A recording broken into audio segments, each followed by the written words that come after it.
Howdy, y'all. Come on in and rest up. I just got the fire going, so stay a while and let me tell y'all a story to help you fall asleep. Now, I know you're here to wind down and relax, so why don't y'all tell me what helps you relax in the comments below. Now, don't forget to like and subscribe if you want to hear more stories. So let's get to it.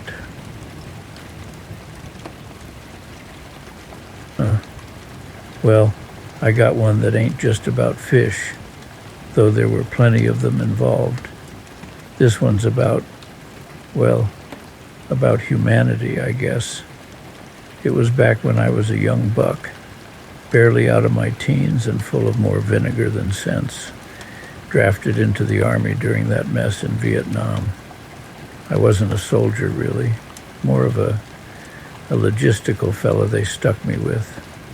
Ended up stationed down in Louisiana, near a small town called Bayou Chain. Had a little base there, mostly for training and processing. Now, Bayou Chain, it's a sleepy little place, thick with cypress trees draped in Spanish moss, and the water runs slow and muddy. Folks there, they lived off the land, and mostly off the fish in that bayou. I'd grown up fishing myself, out on the Gulf Coast, so I felt right at home, even in uniform. But the thing was, this base started getting these refugees, folks fleeing conflicts in Southeast Asia, mostly Vietnamese, Cambodian, and Laotian.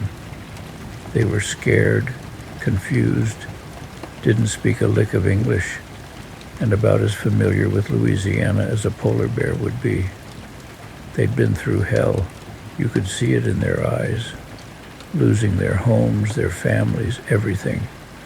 We were supposed to get them settled, teach them the basics, help them find their footing in a brand new world. Problem was, nobody really knew how. The Army was good at fighting wars, not so much at rebuilding lives. So these folks were just existing, eating the Army food, which they didn't much care for, and staring out at the bayou with this lost look. I saw it, and it just bothered me. Back home, fishing wasn't just a hobby. It was life. It was how we fed our families, how we relaxed, how we connected with the world around us. I figured maybe, just maybe, I could teach them something that would help them feel a little less lost, a little more connected to their new home. So I went to my commanding officer, a gruff old bird named Captain Thompson, told him my idea about teaching the refugees to fish. He looked at me like I'd grown a second head. Fish, Miller? You want to teach them to fish? We got paperwork to do, Miller. We got regulations to follow. We ain't running a fishing camp here. I pleaded my case, told him how it could help them, give them a skill, a sense of purpose, maybe even a little bit of peace. He finally sighed, rubbed his temples, and said, "All right, Miller, you want to waste your time on this, you go ahead. But don't let it interfere with your regular duties. And if they start complaining about the worms, I'm holding you responsible." I grinned, saluted, and got to work. First thing I did was scrounge up some old fishing gear.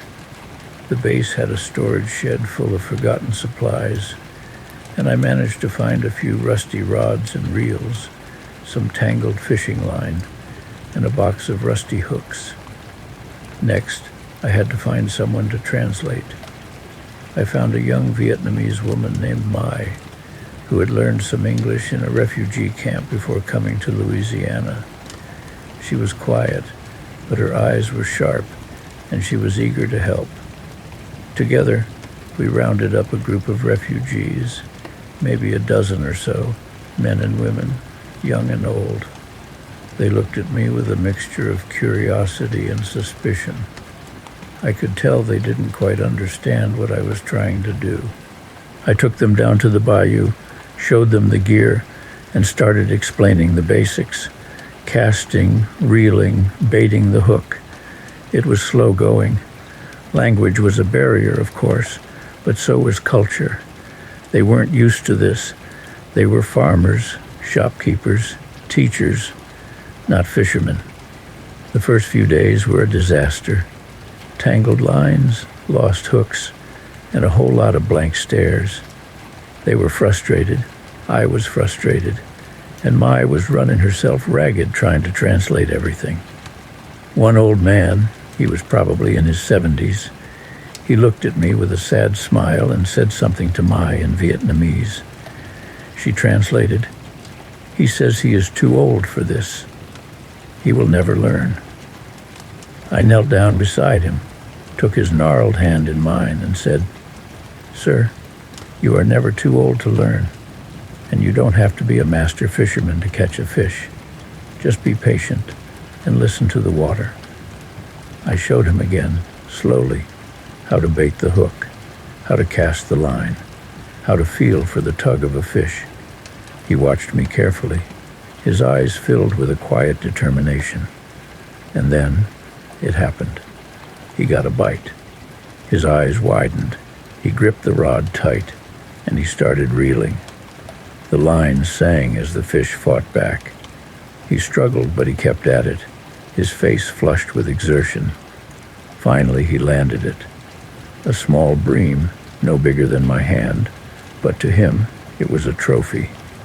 He held it up, his eyes shining, and let out a whoop of joy that echoed across the bayou. That was the turning point. Suddenly, everyone was eager to learn. They watched the old man. They asked questions. They practiced their casting. The frustration was replaced with excitement, the suspicion with camaraderie. Mai and I, we worked our tails off. We showed them how to identify different types of fish, how to clean them, how to cook them. We taught them about the bayou, about the plants and animals that live there, about the importance of respecting the environment. They learned quickly, these folks. They were resourceful, resilient, and hungry to learn. They started catching fish, not just bream, but catfish, bass, even the occasional gar. They started trading fish with the locals for vegetables and rice. They started to smile. It wasn't easy, mind you. We had our share of setbacks, arguments, misunderstandings, equipment failures. But we persevered. We learned from each other. We laughed together, and we fished together. One evening, after a long day of fishing, I sat down with Mai by the bayou. The sun was setting, painting the sky in shades of orange and purple. The refugees were cleaning their catch, their voices mingling with the sounds of the crickets and the frogs. Mai turned to me, her eyes filled with gratitude. "Thank you, Jerry," she said. "You have given them more than just fish. You have given them hope." Her words hit me hard. I hadn't realized the impact I was having. I just wanted to help, to share something I loved with people who needed it. But I had done more than that. I had given them a way to connect with their new home, a way to provide for themselves, and a way to find joy in the midst of hardship. The weeks turned into months, and the refugees started to integrate into the community. They found jobs. They enrolled their children in school. They started to build new lives. They still came down to the bayou to fish, though. It had become their sanctuary, their refuge, their connection to something bigger than themselves. Eventually, my time in the Army came to an end. I was discharged, and I went back home to the Gulf Coast. I lost touch with most of the refugees, but I never forgot them. Years later, I was visiting New Orleans, and I decided to take a drive out to Bayou Cheney. I wanted to see if the base was still there, if the bayou was still as beautiful as I remembered. The base was gone, replaced by a small industrial park. I drove down to the bayou, parked my car, and walked down to the water's edge. And there they were. A group of people, men and women, young and old, fishing. They were speaking a mixture of English, Vietnamese, Cambodian, and Laotian. They were laughing, they were sharing stories, and they were catching fish. I stood there for a long time watching them, my heart filled with a quiet joy. I didn't approach them, didn't want to intrude. I just wanted to see that they were still here, still fishing, still thriving. As I turned to leave, one of the women looked up and saw me. Her eyes widened and she called out, "Jerry? Is that you, Jerry Miller?" I turned back and she ran towards me, her face beaming. It was May. We hugged and she introduced me to her family, her husband, her children, her grandchildren. They all remembered me, remembered the fishing lessons, remembered the bayou. They told me stories about how fishing had helped them survive, how it had brought them together, how it had given them a sense of belonging. They told me about the old man who had caught the first bream, how he had become a legend in their community. They invited me to stay for dinner, and I spent the evening with them, eating fish that they had caught from the bayou. It was the best meal I had ever had. As I drove away that night, I felt a profound sense of peace. I had gone to war, but I had also done something good. I had helped a group of people find their way in a new world. And I had learned that even in the darkest of times, there is always hope, always beauty, and always the possibility of connection. So there you have it. That's my fishing story. It's not just about the fish, though. It's about the people, the bayou, and the lessons I learned along the way. It taught me that sometimes the simplest things in life, like a fishing rod and a quiet body of water, can make the biggest difference.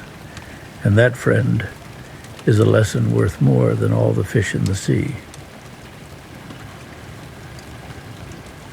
All right now, y'all settle in, 'cause I got another tale for you. This one's been sitting in the back of my mind for a while, just waiting for the right time to be told. See, I've always been drawn to the legend of Old Man Tiber. Now, I'm not talking about a person. Old Man Tiber was the name local folk gave to this massive mythical catfish that supposedly lived in the darkest depths of the Mississippi River, way down south near the Louisiana border. Folks said he was bigger than a rowboat, with whiskers like mooring ropes and a temper to match. Most dismissed it as just a tall tale, something to scare kids away from the river's edge. But I always held a healthy dose of respect and a sliver of belief for the old legends. Back then I was younger, stronger, and a whole heap braver or maybe dumber, depending on how you look at it. I had this little 16-foot aluminum boat, the Salty Siren, I called her. She wasn't much to look at, but she was reliable, and she knew the river like the back of my hand. Me and that boat, we were partners. So the summer of '92 was especially hot and dry. The river was low, and the fish were sluggish. I was catching enough to keep my head above water, but nothing spectacular. But something was different that year. The old-timers, the ones who'd been fishing the Mississippi their whole lives, they were all talking about strange currents, unusually large disturbances in the water, and missing nets, sturdy, industrial-strength nets, ripped to shreds like confetti. Of course, the whisper of Old Man Tiber grew louder. Some claimed to have seen him, a fleeting glimpse of a dark, monstrous shape beneath the murky surface. I told myself it was just the heat playing tricks on their minds, but the seed of curiosity, that little fishing bug, had been planted. I decided I wanted to research. I took out my old maps, the ones my granddaddy used to have. They were filled with notes and marked locations of prime fishing spots.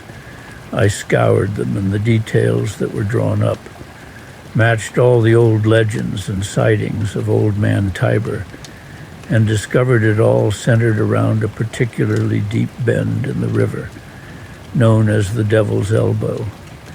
The current there was treacherous, swirling around submerged trees and rock formations, creating a natural whirlpool. It had always been a dangerous spot, avoided by most fishermen. Of course, I was not most fishermen. For weeks I researched and read, and asked all the local fishermen and historians about the legends of Old Man Tiber. I spent days studying the currents and mapping the underwater terrain with my old depth finder. The more I learned, the more convinced I became that there was something extraordinary lurking in those depths.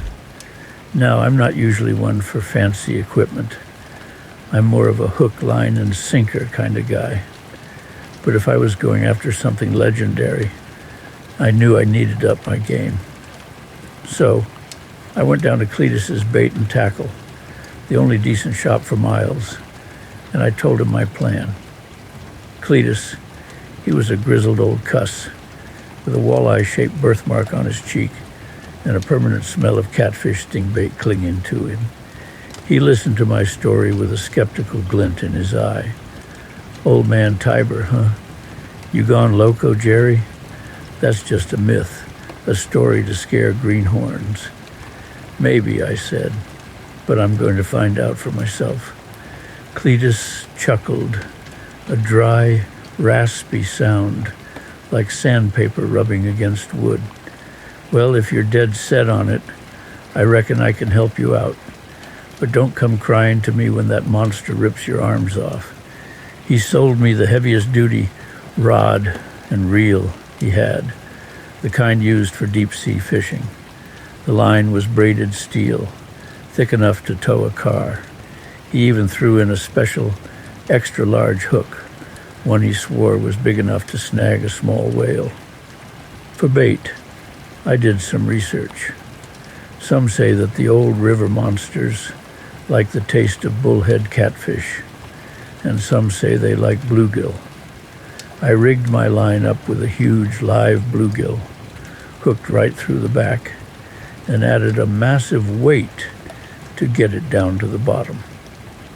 The next morning, before the sun even thought about peeking over the horizon, I loaded up the salty siren and headed towards the Devil's Elbow. The air was thick with humidity, and the mist hung low over the water, giving the river an eerie, almost primordial feel. As I approached the bend, I could feel the current tugging at the boat, a constant reminder of the power lurking beneath the surface. I found a relatively calm spot just outside the main whirlpool, anchored the boat as securely as I could, and dropped my line. The weight pulled the bait down quickly, disappearing into the murky depths. Then I waited. Hours passed. The sun climbed higher, baking the boat. Sweat dripped off my brow, stinging my eyes. I swigged sweet tea and battled mosquitoes, wondering if I was wasting my time. Maybe Cletus was right. Maybe Old Man Tiber was just a myth. Just as I was about to reel in my line and call it a day, something happened. The rod tip twitched, just a subtle movement, almost imperceptible. I held my breath, my heart pounding in my chest. Then it happened again, a more pronounced tug. "It's on," I muttered, my voice trembling with excitement and a healthy dose of fear. I grabbed the rod, bracing myself. The line went taut, singing a high-pitched whine as something huge started pulling. This wasn't like any fish I'd ever caught before. It wasn't the sharp, erratic jerks of a bass or the steady pull of a gar. This was a slow, deliberate, unstoppable force. The boat lurched violently, nearly throwing me overboard. I gripped the sides, fighting to maintain my balance. The reel screamed as line peeled off at an alarming rate. I tightened the drag, but it barely slowed the beast down. "All right, you prehistoric son of a gun," I grunted, my muscles straining with the effort. "Let's see what you're made of." The battle was on. For what felt like an eternity, I fought that creature. It would pull, I would reel. It would dive, I would resist. My arms ached, my back screamed, but I refused to give up. This wasn't just about catching a fish anymore. This was about proving something to myself, about confronting the legend, about staring into the face of the unknown. The current was working against me, trying to drag the boat into the whirlpool. I fought to keep it pointed upstream, using the motor to compensate for the relentless pull. The sun beat down mercilessly, turning the little boat into an oven. Slowly, agonizingly slowly, I began to gain ground. The line tightened, the reel clattered, and I could feel the creature tiring. It wasn't giving up, but its movements were becoming less powerful, less deliberate. After what seemed like an eternity, I finally started to see something. A dark shape began to emerge from the depths, growing larger and larger as it neared the surface. My heart leaped into my throat. It was immense. I'm talking about a fish that dwarfed my boat. Its body was long and thick, covered in leathery, mottled brown skin. Its head was massive, with beady, ancient-looking eyes and a cavernous mouth that could swallow a basketball whole. And those whiskers, they were indeed like mooring ropes, thick and bristly, trailing in the water like seaweed. Old man Tiber. He was real. I stared at him in awe and terror, a primal fear gripping me. This wasn't just a fish. It was a leviathan, a relic of a bygone era, a creature that had witnessed centuries of history unfold along the banks of the Mississippi. For a moment, we were locked in a silent standoff, man and monster, separated by a thin line of braided steel. He looked at me with an ancient, unknowable gaze, his eyes reflecting the sunlight like polished obsidian. Then he made a move. With a sudden surge of power, he dove beneath the boat, pulling the line taut. The boat rocked violently, and I lost my footing, stumbling forward. In that moment of disarray, something snapped. Not the line, but something in me. I realized that I was in over my head. This wasn't a game anymore. This was a battle for survival. I reached for my knife, a trusty old Bowie that had been in my family for generations. With a deep breath, I sliced through the line. The sudden release of tension was almost deafening. The boat shuddered, then slowly righted itself. I watched as old man Tiber disappeared back into the depths, his massive form fading into the murky shadows. I sat there for a long time, panting, shaking, my body aching from the fight. The sun began to set, casting long, eerie shadows across the water. I felt a mixture of relief, disappointment, and profound respect. I didn't catch old man Tiber, but I saw him. I felt his power. I knew that the legend was real. I reeled in the severed line, retrieving the broken end. As I examined it, I noticed something odd. The steel braid wasn't just cut. It was frayed almost, melted. It was as if something had burned through it with intense heat. I looked back towards the Devil's Elbow, a shiver running down my spine. Maybe Old Man Tiber was more than just a giant catfish. Maybe he was something else. I didn't fish the Devil's Elbow again for a long time. The memory of that encounter was too vivid, too unsettling. But the legend of Old Man Tiber never left me. Years later, I heard stories of other fishermen encountering him.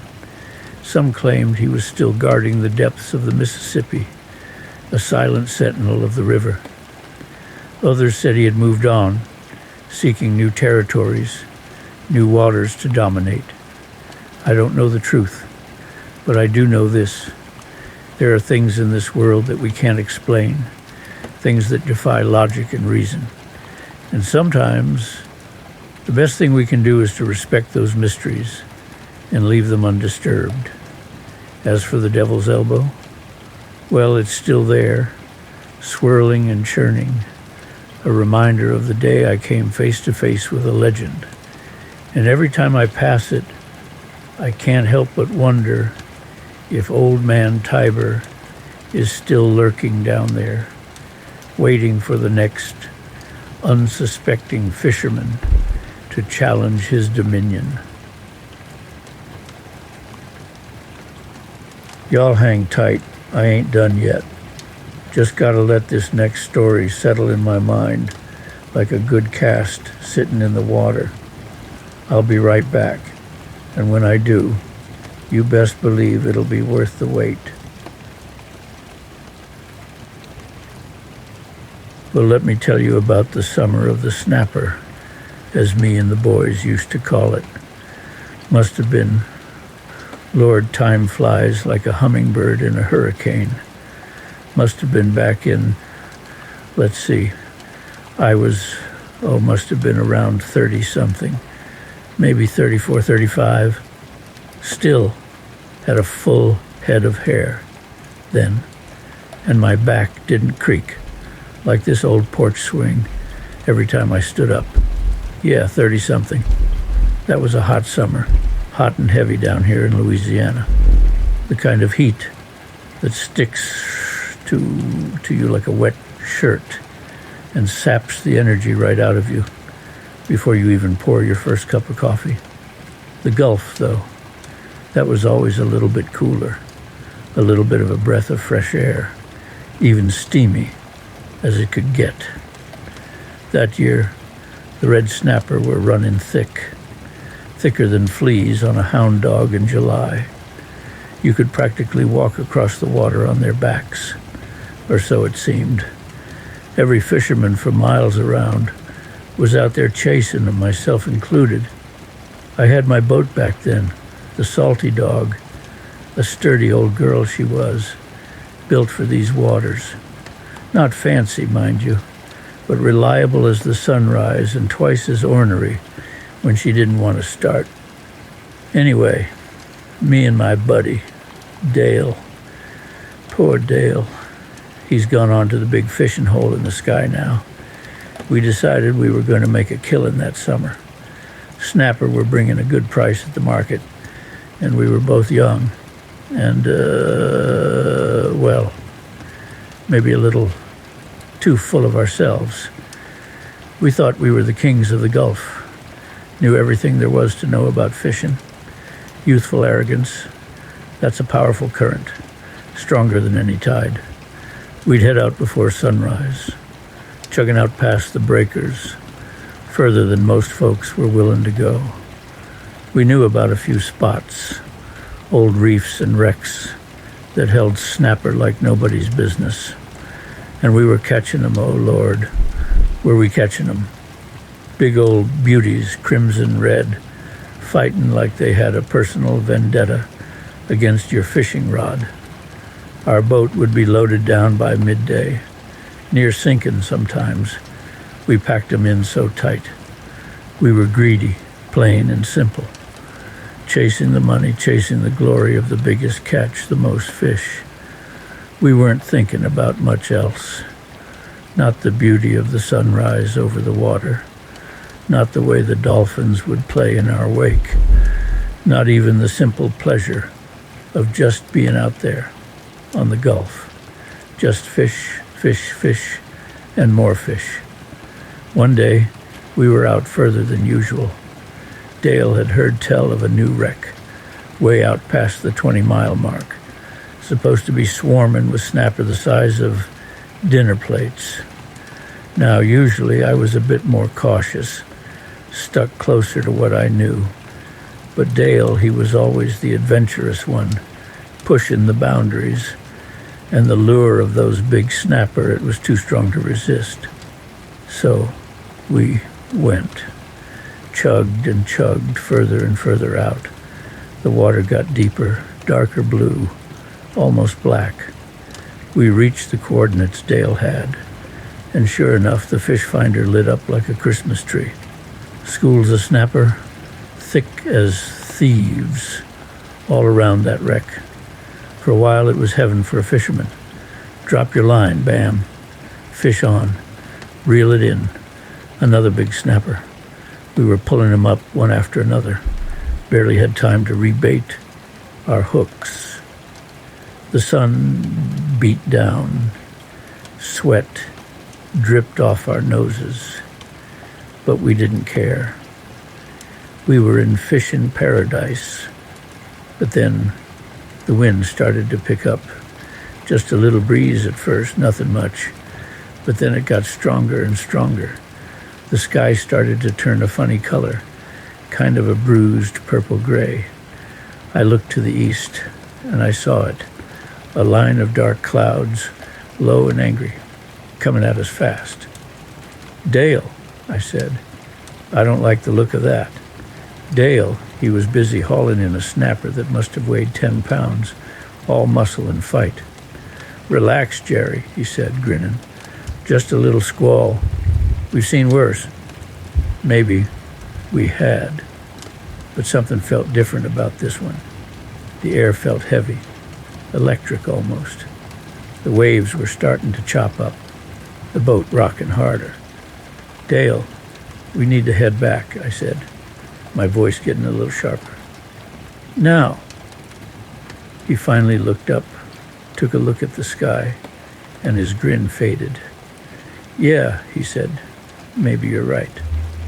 We started to pull up our lines, reel in our gear, but the storm was coming on fast.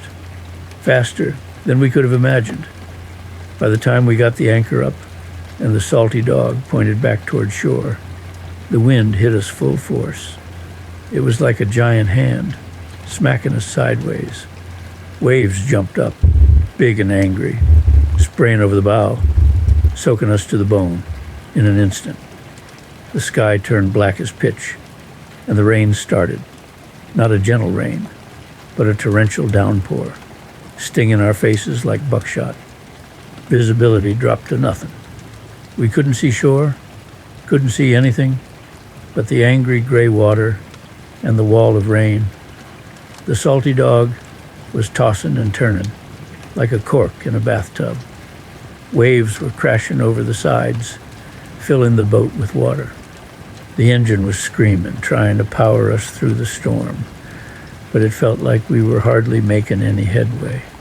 Fear, real fear, started to creep into my gut. I'd been in storms before, plenty of them, but nothing like this. This was a monster, a Gulf rage, unleashed. Dale, for all his bravado, was looking pale. "Think we're in trouble, Jerry?" he yelled over the roar of the wind and waves. "We're in deep trouble, Dale," I yelled back. "Deep trouble indeed." We fought. We fought the storm, fought to keep the boat pointed into the waves, fought to keep the engine running, fought to bail out the water that kept pouring in. Years of experience, years of fishing in these waters, that's what saved us. Instinct took over. Every wave, every gust of wind, I reacted, adjusted, fought back. Dale, too. He was a good man in a crisis, no doubt about it. Time lost all meaning. Hours passed. Or maybe it was just minutes, seemed like a lifetime. The storm raged on, relentless, merciless. We were tossed around like toys, battered and bruised, cold and soaked to the bone. I remember thinking more than once, this is it. This is how it ends. Out here in the middle of the Gulf, swallowed by the storm, for chasing after a pile of fish. And then just as suddenly as it began, it started to ease. The wind began to die down. The rain slowed to a drizzle. The waves started to flatten out. The sky, still dark gray, started to show hints of light peeking through. Slowly, painstakingly, the storm retreated. Like some wild beast, it had roared and raged, and then, just as capriciously, it decided to move on, leaving us battered and shaken in its wake. When the clouds finally broke for good, the sun peeked through, weak and watery, but still the sun. The sea was still rough, choppy, but it wasn't the raging monster it had been. We looked around. We were still afloat. The salty dog was battered, beat up, waterlogged, but she was still riding the waves. We were alive, beat up, scared half to death, but alive. We didn't say much for a while, just sat there, exhausted, breathing heavy. The smell of salt and rain thick in the air. We slowly started to take stock. The boat was a mess, gear tossed everywhere. Some of it washed overboard, I'm sure. The fish, well, all those snapper we'd caught, our bounty, our prize, all washed overboard in the storm. Every single one. We'd lost everything, except we'd gained something too. Something more important than a boatload of fish or a pile of money. We gained a new appreciation, an appreciation for the power of the sea, the unpredictability of nature, and the sheer dumb luck of being alive. Slowly, we limped the salty dog back toward shore. The engine was sputtering and coughing, but it kept running. The trip felt like it took forever. Every wave, every creak of the boat was a reminder of what we'd just been through. We finally made it back to the harbor late that night. The other fishermen were there, waiting, worried sick. They'd seen the storm coming in, and they knew we were way out there. When they saw us pull in, battered but whole, they let out a cheer that echoed across the water. They helped us tie up the salty dog, helped us ashore, offered us food, warm drinks, dry clothes. They didn't ask about the fish, didn't ask about our catch. They just were glad to see us alive. That night, sitting by the fire in the fishing shack, wrapped in blankets, sipping hot coffee, Dale and me, we finally started to talk. Not about the storm itself, not really, but about what it meant, about what we'd learned. You know, Dale said, staring into the flames. We were getting too greedy, Jerry, too focused on the catch, not on the sea itself. I nodded. Yeah, I said. We forgot to respect her. Forgot she's got a temper. We sat there in silence for a while, just listening to the crackle of the fire and the gentle lapping of the waves outside. And then Dale said something that stuck with me, something I've never forgotten. Maybe, he said, maybe the sea, she took our fish to teach us a lesson, to remind us who's really in charge out here. And you know what? I think he was right. That storm, that summer of the snapper storm, it took more than just our fish that day. It took our arrogance. It stripped us bare, showed us just how small and insignificant we really are in the face of nature's power. We went back fishing, of course, Dale and me. We were fishermen. It's in our blood. But something had changed in us. We didn't chase after the biggest catch quite so hard anymore. We paid more attention to the signs of the sea, learned to respect her moods, her rhythms. We appreciated the beauty of the sunrise, the dance of the dolphins, the simple joy of being out there on the water. We still caught fish, plenty of them, but we understood then that the real bounty wasn't just in the fish we brought back to shore. It was in the whole experience, the challenge, the beauty, the danger, the peace. It was in the connection to something bigger than ourselves. So that's my story, son, or ma'am. The summer of the snapper storm. Lost a boatload of fish, almost lost our lives, but gained something more valuable in the process. Learned a lesson about respect, about humility, about the real treasures in life. The sea, she's a hard teacher, but she's a fair one. And sometimes the greatest catches ain't the ones you bring back to shore. Sometimes they're the lessons you learn out there, fighting the storms of life. I tell you, this next tale's been sitting with me for years, and every time I think on it, I swear it gets better. Let's get to it. The wind carried the scent of salt and adventure as I stood on the dock, staring out at the sea that had been my companion for over 45 years. The morning was young, the sky a soft shade of dawn, pink, and the water stretched endless before me. Eleanor, my trusty boat, bobbed gently with the tide, ready as always for another journey. Something deep in my bones told me this trip would be different, though. A gut feeling, the kind a fisherman learns to trust after a lifetime on the water. Debbie stood at the cabin door, arms crossed, a knowing look in her eyes. "You be careful out there, Jerry," she said, her voice carrying that mix of love and mild exasperation. She knew as well as I did that I wouldn't turn back, no matter what the ocean had in store. I kissed her on the forehead, grabbed my gear, and stepped onto Eleanor's deck.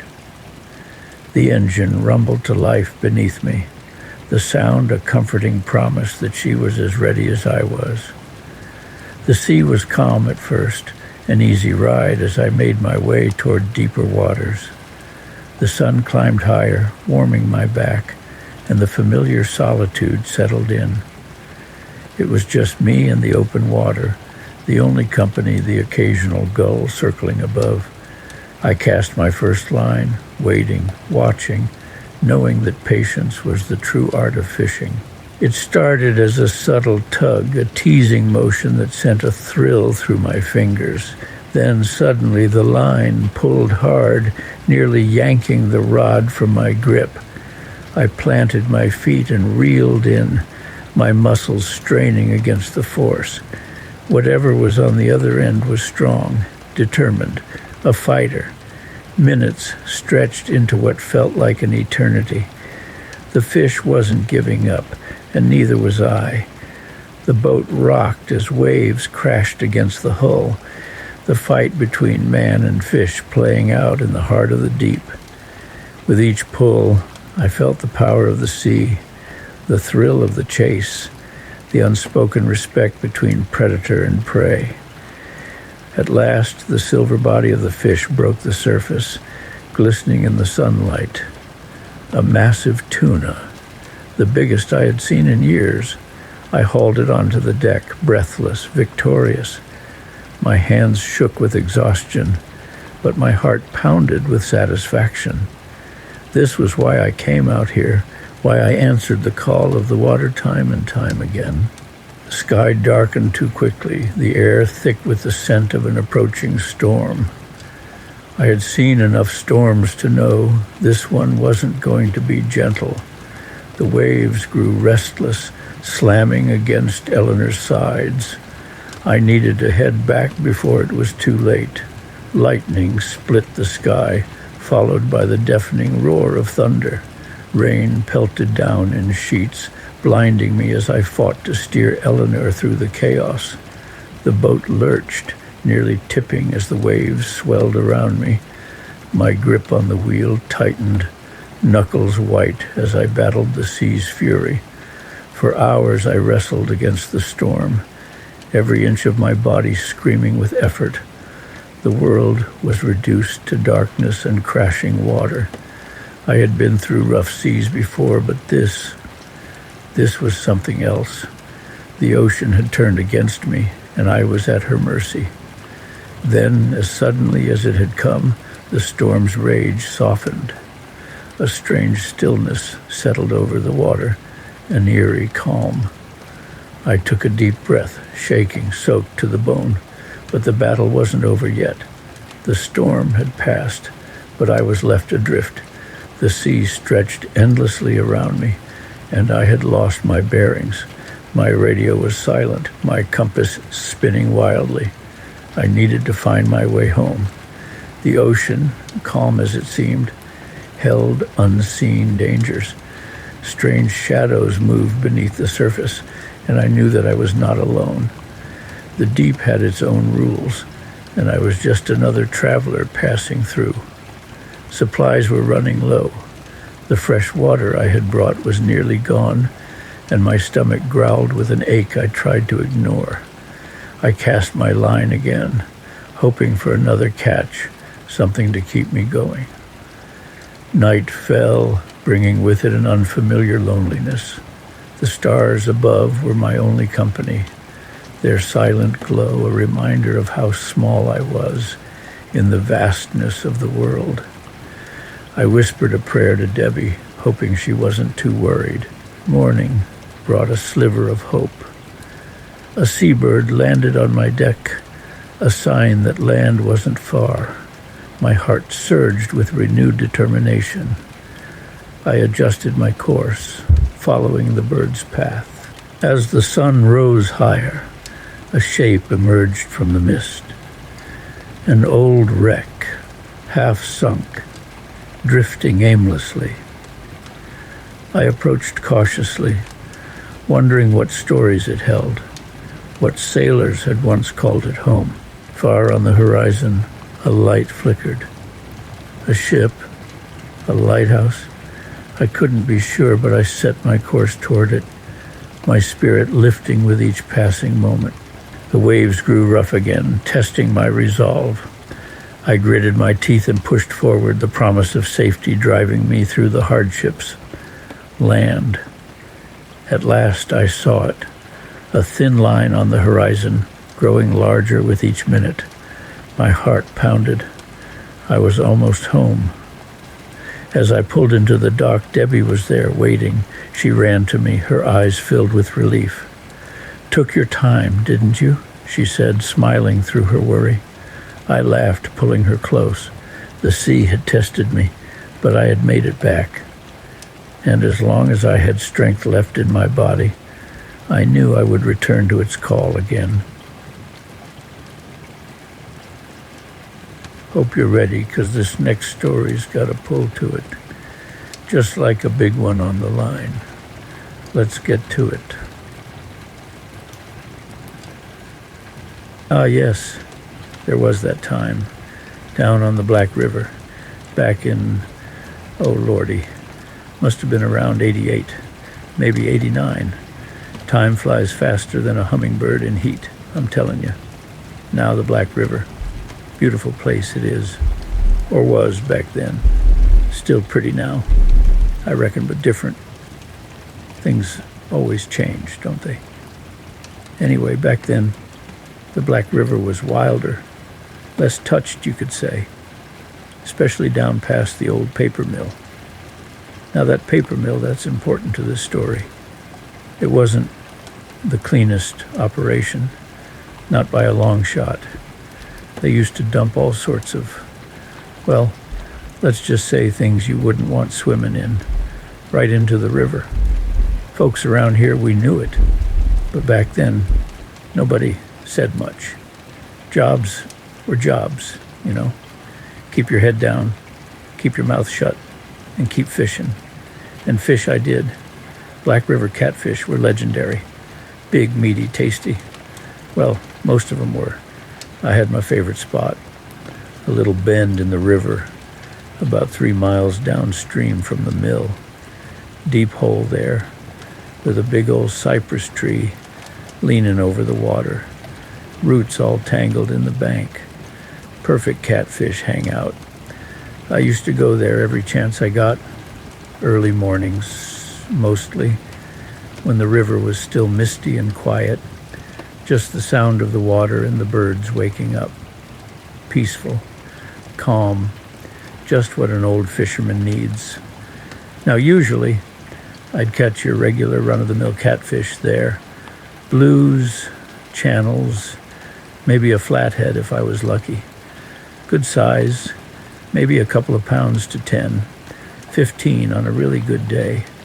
Enough for supper, and maybe a little extra to sell down at the market. But one day was different.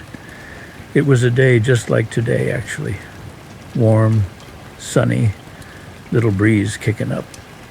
I got to my spot just as the sun was peeking over the trees, making the river sparkle like it was sprinkled with diamonds. Perfect fishing weather, I thought to myself. I baited up my line with some chicken liver. Catfish just can't resist that stuff, and cast it out into the deep hole under that cypress. And I waited. Now fishing ain't just about catching fish, you know.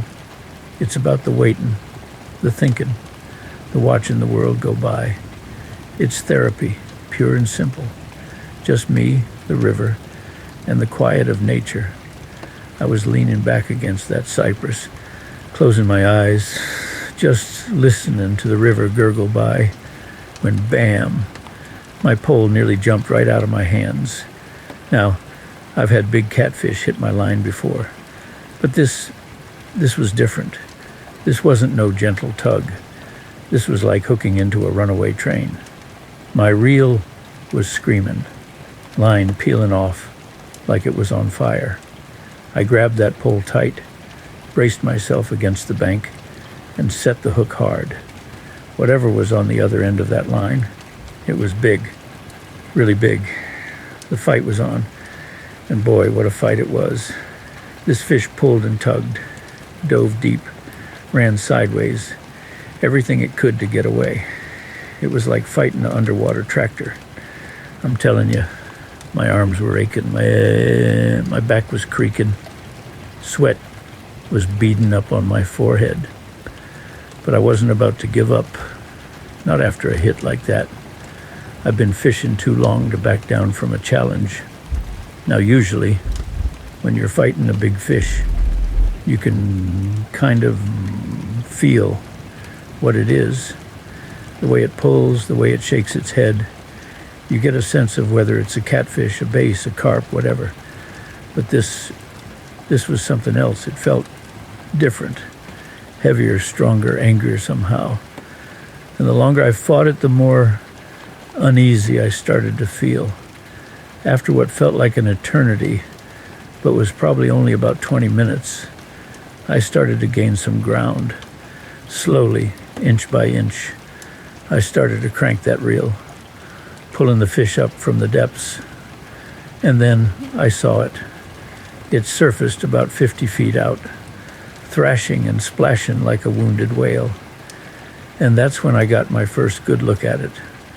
And let me tell you, my jaw nearly dropped to the riverbank. It was a catfish, all right, no doubt about that. But it wasn't like any catfish I'd ever seen in my life. This thing was, well, it was glowing. Not like a light bulb, mind you, but a faint, greenish, sickly sort of glow, especially around its whiskers and its fins and its eyes. Lord have mercy, its eyes were like two red coals burning in the murky water. And the size of it was huge. I mean, truly monstrous. I reckon it was at least 4 feet long, maybe 5, and as thick as a log. Its skin wasn't the usual catfish color either. It was patchy, almost like it was molting, with these strange, pale, almost translucent areas mixed in with the normal dark brown. And it had growths, lumpy, fleshy growths all along its back and sides, looking like tumors or something. It was something straight out of a horror movie, I tell you. Wasn't the Sam Hill, I muttered to myself, reeling it in closer, but now a lot slower, a lot more cautious. I was no longer thinking about supper. Now I was just thinking about survival. This wasn't no ordinary fish. This was something else entirely. As I got it closer to the bank, I could smell it. A strange, metallic, almost chemical smell, mixed with the usual fishy river scent. And I started to put two and two together. The paper mill, the strange glow, the growths, the size. It hit me like a ton of bricks. This wasn't just a big catfish. This was a mutant, a radioactive mutant, most likely, thanks to all that stuff they were dumping in the river upstream. Now, I'm no scientist. I'm just a simple fisherman. But I knew enough to know that radiation ain't good. And this fish, well, it looked like it had been marinating in the stuff for years. My heart started thumping in my chest like a drum solo. Fear, real fear, started to creep into my bones. But you know what? Underneath the fear, there was also curiosity. Yeah, curious. I know, sounds crazy, right? Here I am, face to face with some kind of glow-in-the-dark monster fish, and I'm curious. But that's just how I am, I guess. Always been a bit of a curious soul, and maybe a little bit reckless too, or maybe just plain foolish. Take your pick. Anyway, I got it right up to the edge of the bank. It was still thrashing weakly, its red eyes glaring up at me. I could see its teeth now, long and sharp, looking like they could bite right through a steel cable. I knew I couldn't bring it in the boat. No way. That thing was too dangerous, too unnatural. So, what did I do? Well, I did the only thing I could think of. I reached for my pliers, the ones I always carry to unhook fish, and I decided I was going to cut the line. Let it go. Let it go back to whatever dark radioactive depths it came from. Some fish just ain't meant to be caught. And this was definitely one of them. But just as I was about to cut the line, something happened. The fish, it stopped thrashing. It just went still. And its red eyes, they seemed to soften somehow. Almost like it was looking at me. Not in an angry way, but almost like it was asking for help. Now, I know what you're thinking. Jerry, you imagine things. It's just a fish. But I swear to you, son, that's what it felt like. It felt like this mutant catfish, this creature of the radioactive river, was looking at me with understanding, with maybe even a little bit of sadness. And in that moment, something changed in me. The fear, it faded away, replaced by pity, I guess, and maybe a little bit of guilt. Guilt that we humans, we had done this to this creature, turned it into this freak of nature. So I didn't cut the line. Instead, I did something even crazier. I gently, carefully reached down and unhooked it. Yeah, I know, sounds insane. Reaching down and unhooking a glowing mutant radioactive catfish. But I did it, slowly, calmly, just like I was unhooking any other fish. Except this time my hands were shaking like leaves in a hurricane. And you know what? It let me. It didn't bite, didn't thrash, didn't even move.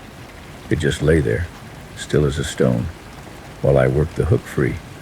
And when I finally got it out, I just let go of the line and watched. The catfish, it just lay there for a moment, floating in the water. Then, slowly, almost deliberately. It turned its head and looked at me one more time. Those red eyes, they seemed to flicker like a dying ember. And then, with a slow, powerful flick of its tail, it vanished, sunk back down into the dark depths of the Black River. Gone. I stood there for a long time, watching the ripples fade away, just trying to make sense of what I'd just seen. Had I imagined it? Had it been a hallucination, brought on by the sun and the heat? Or had I really just wrestled with, and then released, a radioactive mutant catfish? I don't know for sure. Maybe it was just the biggest catfish I ever caught, and my mind just played tricks on me, made it into something it wasn't. But I don't think so.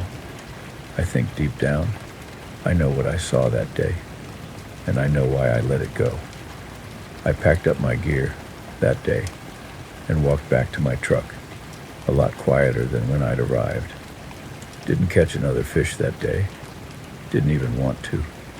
Just drove home and sat on this porch, just like I'm sitting now, looking out at the lake and thinking. I never went back to that spot on the Black River. Not after that. Sometimes I wonder what happened to that catfish. Is it still down there, glowing in the dark, getting bigger and stranger with each passing year? Or did it not make it? Did the radiation finally catch up to it? I don't know. And maybe it's better that way. Some things are best left a mystery. But I'll tell you one thing, son. That day on the Black River, it changed me. Made me think differently about things. About the river. About the fish. About us. About what we do to this world. And what it does to us in return. So, there you have it. The tale of the radioactive mutant catfish of the Black River. A true story?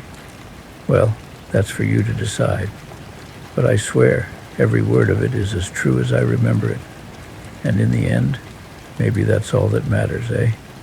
The memory of it, the feeling of it, the lesson of it, maybe. All right now, enough waiting around. Let's drop our lines and see where this next story takes us. The salt hung thick in the air that day, just clinging to you like a second skin.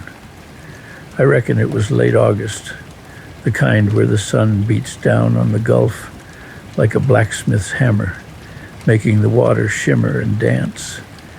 Debbie, bless her heart, was back at the cabin, probably fussing over her begonias and getting ready for the next wave of travelers. I, on the other hand, was out there, me and my trusty boat, the salty dog, chasing the ever-elusive red drum. Now I've hooked a lot of red drum in my time, some real monsters. But this particular day felt different. It felt charged, like the air itself was humming with anticipation. I remember feeling an unusual calmness, a stillness that settled over me, like the morning mist over the bayou. Usually I'd be fidgeting, checking my lines, fussing with my bait. But that day, I just let the boat drift, the rhythm of the waves rocking me into a peaceful trance. I wasn't using any fancy gear that day, just my old reliable rod, the one with the slightly worn cork grip, a simple weighted hook, and a chunk of fresh mullet. I've always been a believer in the power of simplicity, letting the fish do the talking, so to speak. Hours passed, and the sun started sinking, painting the sky in hues of orange and purple. A few smaller fish had nipped at my bait, but nothing of real interest. I was content, though, just enjoying the quiet solitude of the sea. Then it happened. The rod bent over like a willow in a hurricane. Not a sharp, jarring tug, but a slow, powerful pull, like something enormous had decided to explore the depths with my line. My heart jumped into my throat, and that calm I'd been feeling turned into a thrill that ran right down to my toes. I knew, in that instant, this was no ordinary fish. I set the hook, and the fight began, a battle of wills between man and beast that played out under the fading light. This wasn't a quick, erratic fight. It was slow, deliberate, the fish pulling me one way, me giving a little, then taking some line back. It felt like I was wrestling a submerged log, an ancient leviathan that had seen centuries of the ocean's secrets. Sweat beaded on my brow as I fought the fish. My arms ached. My back was screaming. But I couldn't give up. Not now. This wasn't just about catching a fish anymore. It was about something deeper, something primal.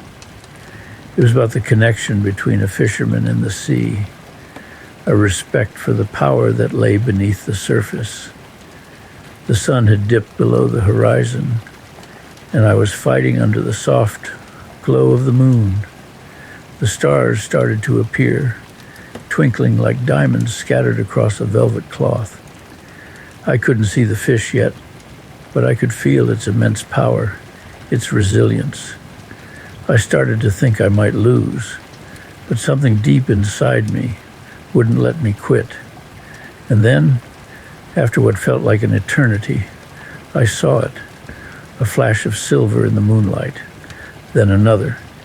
I could make out the broad, powerful tail thrashing in the water as the fish broke the surface, its copper scales gleaming. It was the biggest red drum I'd ever seen, a true specimen, easily 70, maybe 80 pounds, maybe more. It looked like it could swallow my smallest dog whole. Slowly, carefully, I began to reel it in, the boat rocking with the strain. It was a delicate dance, a give and take, each movement calculated. I kept a steady hand, knowing that one wrong twitch could snap the line, or worse, break my heart. Finally, after what seemed like days, I managed to get the fish alongside the boat.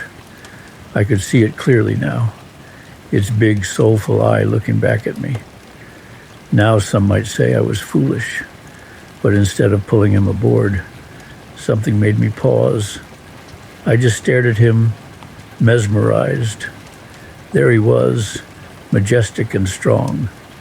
I remember thinking about how many years he'd been swimming those currents, witnessing the ever-changing tides. I felt a profound respect for him, a kinship that went beyond the usual fisherman's pride. It was like I was seeing a part of myself reflected in his ancient eyes, a connection to the deeper rhythms of the universe that we all sometimes tend to forget. In that moment, the thrill of the catch faded.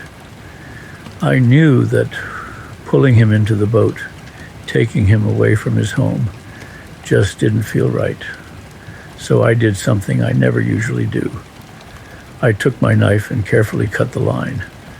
I watched as the red drum paused for a moment, then, with a flick of its powerful tail, disappeared back into the darkness, sinking into the depths from whence he came. The line went slack, and the silence that followed felt both empty and profound. Now, most of the fellas from the docks would have called me a fool. They might have even laughed.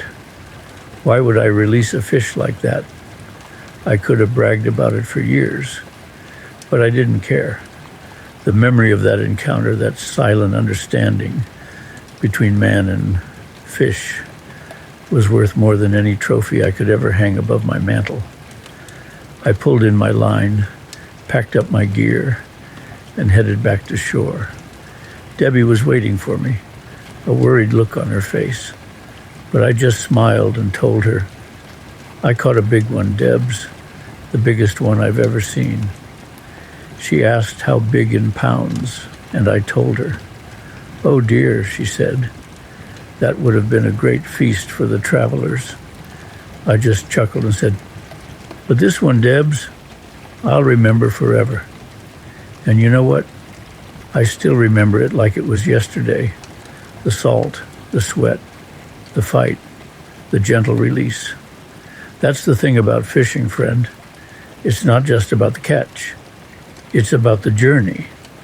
It's about the moments of quiet contemplation, the connection with nature, and sometimes it's about the ones that got away. And that, my friend, is a story I'll carry with me until the day the tide takes me away.